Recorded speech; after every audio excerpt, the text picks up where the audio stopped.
Well, I'm looking at James Gunn's The Suicide Squad. Some spoilers I've jotted down.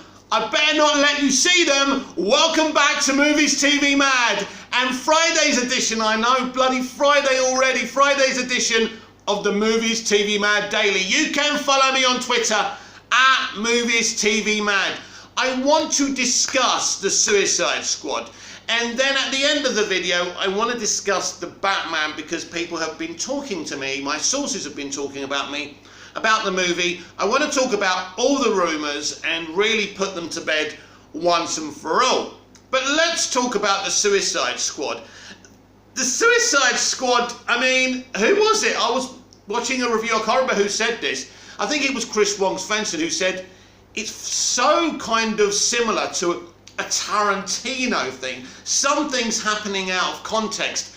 I really like that. When you do that formula, you have to do it in a certain way and it has to hit. And if it doesn't hit, it doesn't work. But in this film, it really does work. I mean, I'm just looking at some of my notes here. Blackguard, Blackguard, I don't like you. I don't like you, Blackguard, all right? You suck. Not in terms of a character point of view, but what he does within the movie.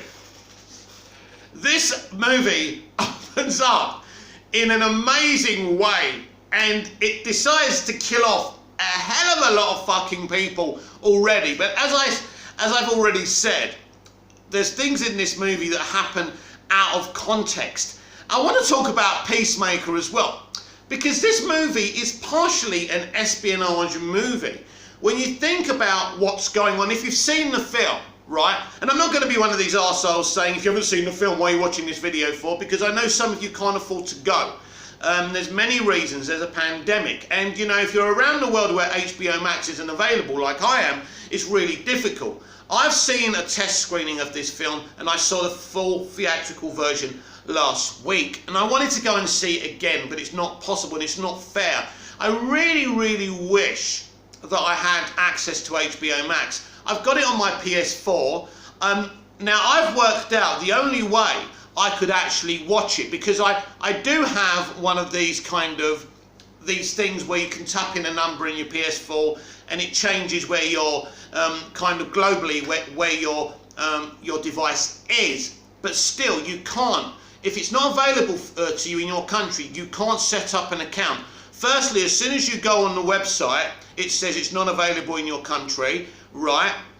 Secondly, you would need an American credit card to do it. So you can't do it. So the only way I could use the app on my PS4 is if someone actually gave me their account details and I could watch it on their account. That's how I've worked it out. And I've asked people and no one trusts me. I'm kind of disappointed. No one trusts me just to say, do you know what, Mick? You can use my account.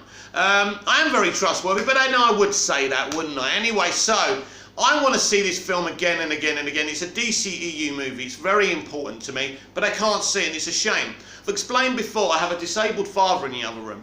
I have to be here. So I can't really keep on going out to watch this movie, and that's disappointing. But in better news, I pre-ordered the 4K from Amazon UK yesterday. Not available to pre-order on Prime Video yet, or Amazon Video yet, which is disappointing, but I couldn't have it now.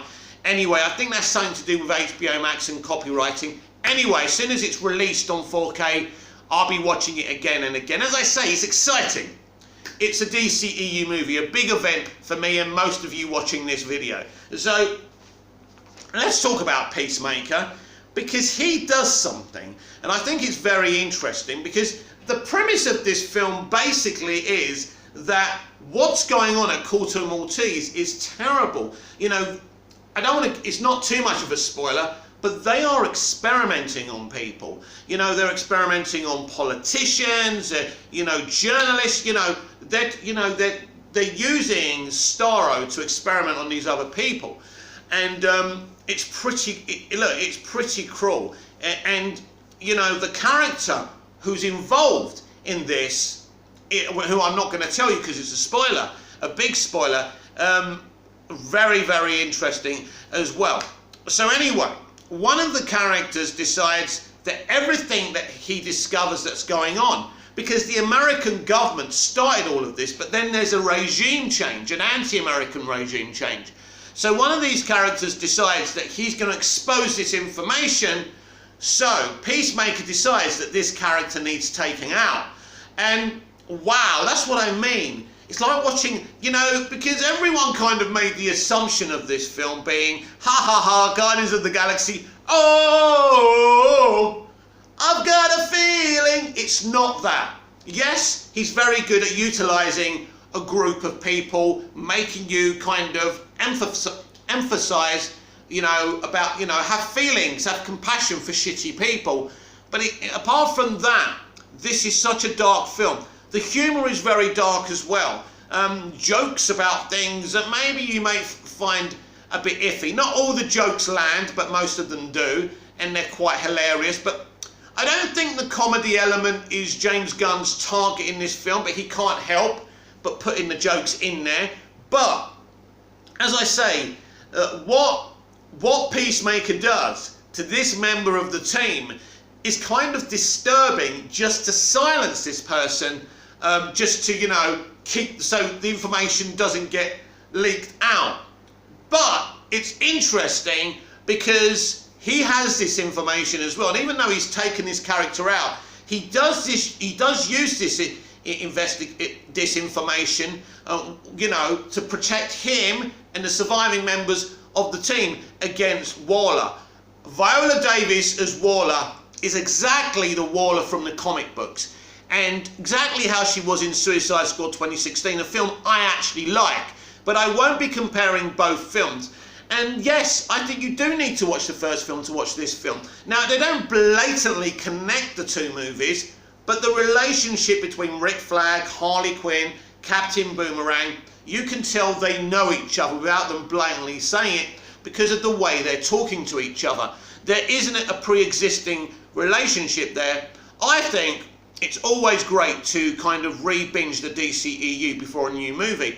I mean, even films like Birds of Prey and Wonder Woman 84 kind of connect, especially Birds of Prey, with what happened in the first Suicide Squad, and her relationship with Joker from that movie connects to the narrative of Birds of Prey, of course, even though we don't actually see Jared Leto's Joker in Birds of Prey. So Peacemaker is a very, very interesting character because the whole premise is that he's willing to do anything to keep the peace, but he's a patriot. He's a patriot as well. And this is why he takes out this member of the team to keep the secrets of what America did, you know, in Corto Maltese. And I think that moment is kind of, for me personally, it's chilling considering the character he takes out. Of course, we've discussed this before. Anyone who dies in this film could turn up as another version from the multiverse, another Earth, or when Flashpoint happens in 2022, characters can be brought back again. So this is DC. Nobody really dies in the DC universe, but there are kind of a couple of deaths that can be, let's just say, may not necessarily be deaths. Partially, I think, is it the post-credit scene? I can't remember now. One of the characters is revealed to still be alive as well. So that's interesting.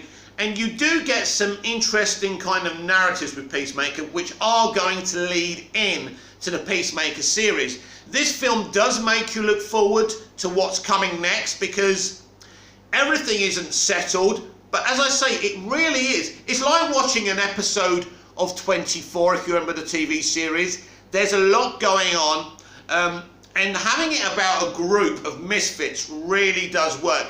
It's certainly not Guardians of the Galaxy. There is a different vibe in this film. As I say, it's very, very Tarantino, like in some elements, kind of the out of context. The opening of this film is a shock because you just don't expect to get an out of context opening where many, many people die. Blackguard, you are a bad person. End of story. And I'll repeat it again. I don't like you. But so, yeah, look, you've never seen a CBM like it in your life. But if you have seen The Deadly Dozen and umpteen war films, there are elements he's taken out. But he has taken elements of Tarantino movies as well. You see, this is the thing with the modern day directors and creatives. They're so in awe of what they've seen before them, they bring it into their own movies. It's a bit like what Todd Phillips did with Joker. Not necessarily ripping off what's come before, but taking kind of influences from them. And this is what James Gunn does with his Suicide Squad movie. I always knew this would be an interesting movie. I didn't think it was ever going to be what it was going to be. I never thought this was going to be another Guardians of the Galaxy. I never thought that this was going to be kind of a rerun of those films, but a lot of people just thought that it was. First of all, when you've got an R rating, that means this guy's going dark, and he goes dark. You know, these people do some serious shit. What's his name? Peter Capaldi. Have I got his name here? I forgot the character's name now. Who does Peter Capaldi play again? It doesn't matter. Jesus Christ, I can't remember. Yeah, so Peter Capaldi's character is very interesting to the plot. So, yeah, Peter Capaldi, the Thinker, that's it, the Thinker. The Thinker, yeah, best way to see the movie, but yeah. You'll get my vibe when you actually see the film. I don't think this is Harley Quinn's movie. I think a lot of people were expecting this to be Harley Quinn's movie. I think this is Ratcatcher 2's movie. And she has a lot of, let's just say, daddy issues to kind of come to terms with. And it's a very interesting vibe, you know, because I think it's interesting who is revealed to be her father as well. I think you'll like that cameo. But yeah, it's a character film. But just because it's a character film, it doesn't cheat you on pacing and action. Now, unfortunately these days, when movie pundits and movie fans talk about pacing, if they don't see action in every second or something happening in every second, they call the pacing bad. We're not used to people sitting down and having conversations anymore. In fact, someone said the middle of this film has bad pacing. It doesn't. It just takes a step back. That's all it does. It's the same as the first Suicide Squad film when they go in the bar and they're having these really interesting conversations. Some people called that bad pacing. It's not. It's more character development. So, well, as I say, this film has to be seen to be believed, and I think seeing it on the biggest screen is a good idea. The IMAX element of it is wonderful, but yeah, it's like the comic book. I know people say this all the time about comic book movies, but it's like you've opened a comic book and it's come out and splashed out in your face, or spat at you even. It is chaotic, it is awesome, but number one, it's hugely entertaining. As I say, the deaths will shock you. How some people die will shock you, especially the one I said, the person that Peacemaker takes out. The kind of competitiveness between Peacemaker and Bloodsport is sensational. The bit with the bullet, you know what I mean? The bit with the bullets. I'm not going to say any more. Amazing, visually, absolutely amazing. I would put it up there with Kevin Costner's Robin Hood splitting the bow in Robin Hood, Prince of Thieves, or the kind of moment when Superman gets shot in the eye in Superman Returns. Visually, it's like that, and I really, really like that. But I don't really want to spoil stuff. I'm just kind of throwing some hints at you. This is truly an entertaining movie and a great addition to the DCEU. And what I love about this, people are going to see this film, and they're coming back mostly saying great things. Of course, there are people who are not going to like this film. Of course, there are people with agendas as well. Like there are people with agendas, and that's why they're spraying a lot of shit about the Batman. Listen, I think the Suicide Squad may even be a 10 out of 10 movie. If you want to be entertained, then this is a 10 out of 10 movie. It is truly, truly sensational. A lot of people said to me they're surprised that it was Ratcatcher 2 that was the heart of this film, and it wasn't Harley Quinn. But I'm actually kind of, how can I put this gracefully so Harley Quinn fans don't get pissed off with me? I'm kind of one down with Harley Quinn, and I'm glad she wasn't the be-all and end-all of this film. She's part of the team. You get enough of her, but the relationship between King Shark and Ratcatcher 2 is one of the most beautiful things I've ever seen.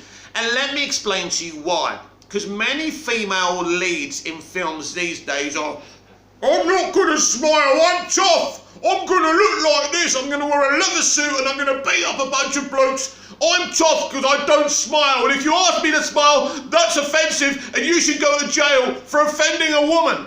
So Ratcatcher 2 is nothing like this. Now, Danielle Melchior is a wonderful young woman, first and foremost. You can see her on Twitter, how proud and excited she is to be part of James's movie. She's so up for it. She loves it.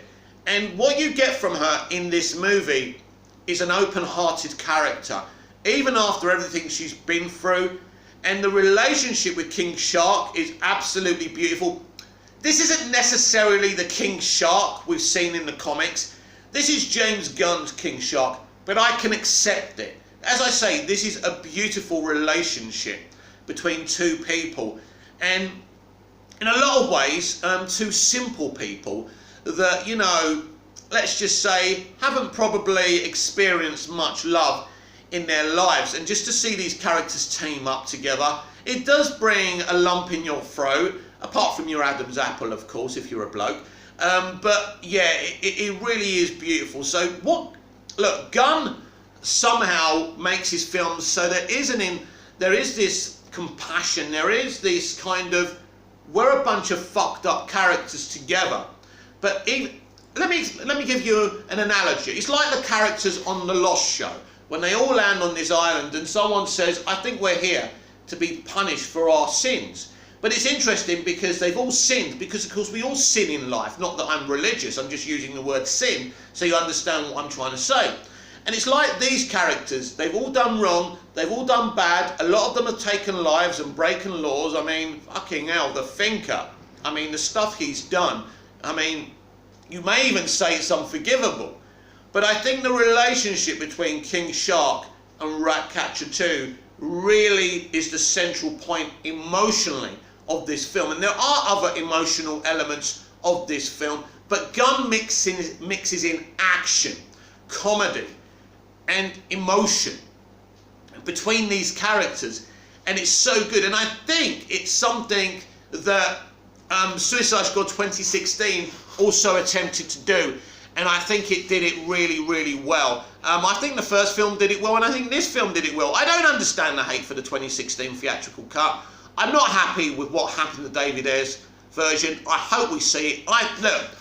Let's close off the conversation with James Gunn's The Suicide Squad. It is a fantastic movie. I want to see it again and again and again, but I can't until I get it on 4K. I was hoping to go yesterday. I was hoping to go today, but it's just not possible with my responsibilities here, which is a shame. But I'm really proud of it. It's a great, I think it's one of the greatest movies in the DCEU.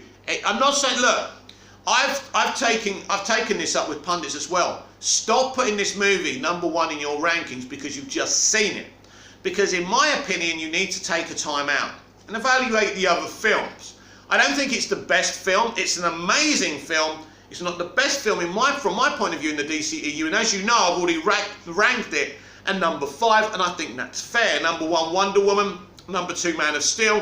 #3, Batman v Superman. #4, Zack Snyder's Justice League. #5, James Gunn's The Suicide Squad.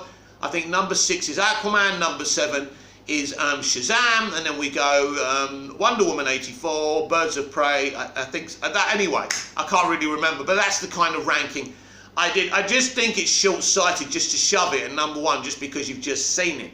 That's an easy thing to do.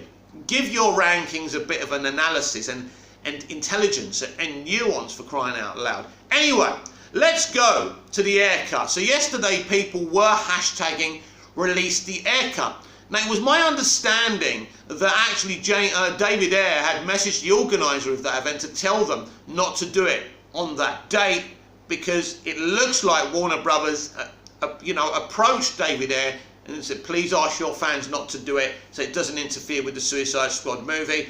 I think we're getting the Ayer cut. I'm really confident about this now. I'm really, really excited. I did see a video, which I don't have in front of me right now, And it was a very interesting interview with Ann Sarnoff. She was, well, quite rightly bragging that they made sure that all the talent weren't going to lose any money after the day and date plan. And obviously she's coming out and talking about this because of what's happening with Scarlett Johansson and Disney. But the lady presenting this show, after the interview was finished, said, I did ask Ann Sarnoff off camera if she feels any of the content that her and her team are planning will be scrapped because of the takeover, and she said she doesn't see any content that she's involved with having any interference from David Zaslav and Discovery. Now this is very, very interesting, because a lot of people are living in this fantasy world that they think, you know, Zaslav's going to come in with his size 9s and sack Ann Sarnoff, sack Toby, sack this one, and I don't think it's going to happen. I think Toby may be the only one to leave, but Ann Sarnoff, I mean, just listening to the woman talk, she's very, very clever. So let's finish off today's video, today's Movies TV Mad Daily, with the Batman. Now, we've heard a lot of bad rumours. Now, we know, if you're intelligent, you know that these rumours come from people with agendas. We've had rumours that Robert Pattinson had, let's say, lovemaking with the actress playing Catwoman, who's also Jason Momoa's stepdaughter, apparently even getting her pregnant. We all know this is bullshit, of course we do.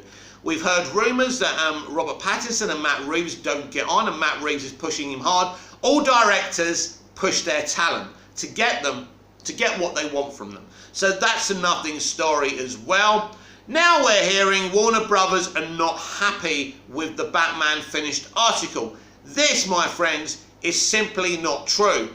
This is more propaganda from very, very desperate babies who didn't get their own way.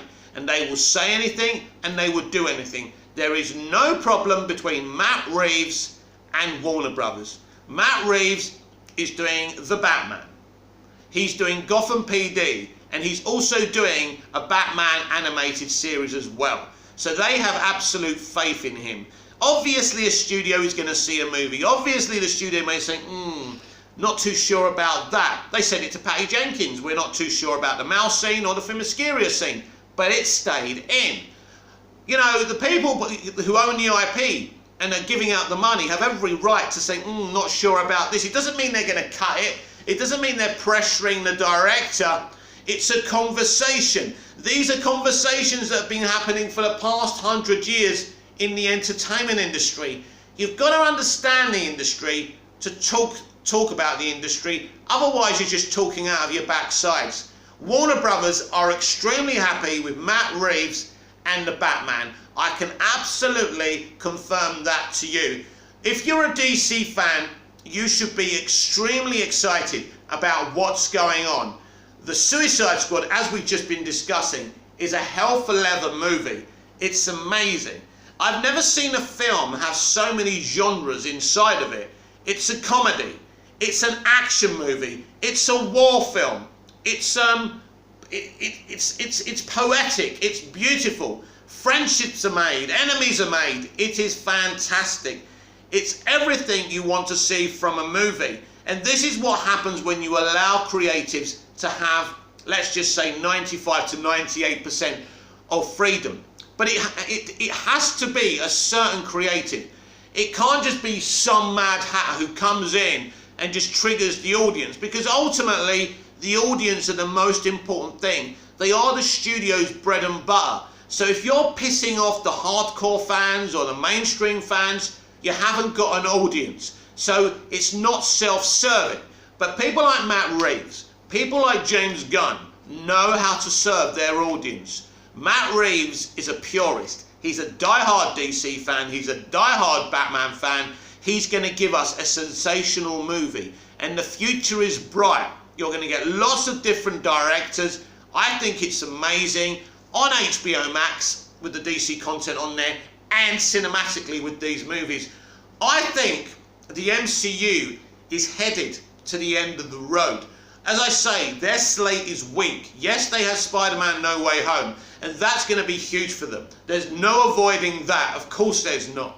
But at the end of the day, DC slate, both on HBO Max and cinematically, is stronger than Marvel's. It's quite as simple as that. And even when I think about all the hype going on about What If, I think the animation is shit. Our animation on our DC animation is beautiful, and our animated movies are beautiful, and TV shows. And in terms of animation, the MCU doesn't know what it's doing. And you know, some of the things they're doing, they just, look, it's a bit like the Loki finale. It's like a lesson. It's like it's trying to educate its public about the multiverse. And What Ifs just seems to be one of those videos you watch on YouTube to show you how to take a laptop to pieces or something. It's trying to give you this kind of lesson about the multiverse. It's insulting its consumer in a lot of ways. But DC know that its fans understand the multiverse, because we've been dealing and reading and seeing the multiverse for a very, very long time. So as I say, if you're a DC fan, if you want to see A-grade characters and you want to see, you know, middling characters and Z-list characters all kind of frequent the multiverse together, you have got a lot to look forward to. So, the latest film, James Gunn's The Suicide Squad, is a winner. Now, in terms of box office, they are projecting over 70 million globally.